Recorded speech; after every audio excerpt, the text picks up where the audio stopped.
মানে যে কোনো দেশে গিয়ে যখন ট্যুরে যান অথবা সফরে যান, সরকারি সফরে, সেখানে গিয়ে কথা বলেন, এই কথাগুলো পৌঁছে যায় কোথায়?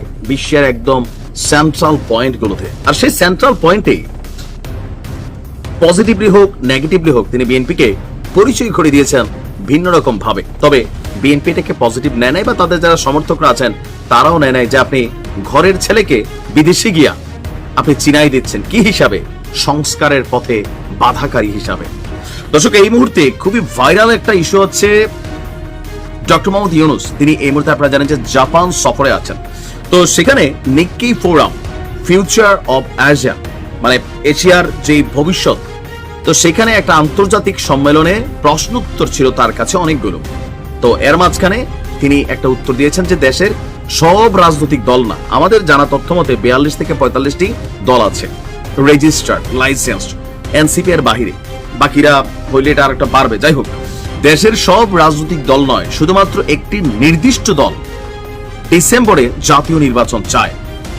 আর ডক্টর ইউনূসের এই মন্তব্যে বিএনপির সাথে যে দ্বন্দ্ব অথবা দূরত্ব সেটা বৃদ্ধি পাবে, এটা খুবই সিম্পল একটা ইস্যু। আর জাপানে অনুষ্ঠিত এই প্রোগ্রামে ডক্টর ইউনূস বলছেন অন্তর্বর্তী সরকার মূলত 3টি লক্ষ্য নিয়ে কাজ করছে: সংস্কার, তারপর হবে বিচার এবং নির্বাচন। তিনি 3টা ওয়ার্ড ধারাবাহিকভাবে বলছেন, সংস্কার, বিচার। কার? আওয়ামী লীগের, বা যারা ফ্যাসিজমের সাথে জড়িত ছিল, জুলাই আগস্টের হত্যাকাণ্ডে জড়িত ছিল। এরপর হচ্ছে নির্বাচন। সংস্কারের রূপরেখাই আমরা এখনো পাইনি। তো যদি এই 3টা লেখা তিনি যেগুলো বলছেন, 3টা ওয়ার্ড ধারাবাহিক ধরলে নির্বাচন আগামী ডিসেম্বরের জীবনও হবে না, জুনে হয় কিনা সেটাও সন্দেহ দেখা দিবে। বলতে পারেন যে জনগণ চায় আমি আরো থাকি। তো তিনি বলছেন যে জাতীয় নির্বাচন 2025 সালের জুনের মধ্যেই অনুষ্ঠিত হবে, তবে সেটা চলতি বছরের ডিসেম্বরে হতে পারে।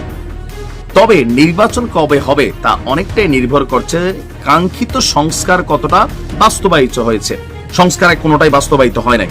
তো ওনার ভাষায় তিনি বলছিলেন, আমরা যদি দেশ এবং প্রতিষ্ঠানগুলোকে আগের অবস্থায় ফিরিয়ে দিয়ে যেতে চাই তাহলে ডিসেম্বরে নির্বাচন সম্ভব। তো এখানে তিনি কি বুঝেছেন?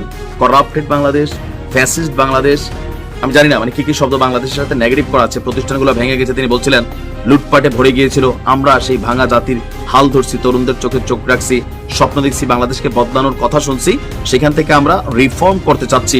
ইংরেজিতে তিনি এই কথাগুলো বলছিলেন।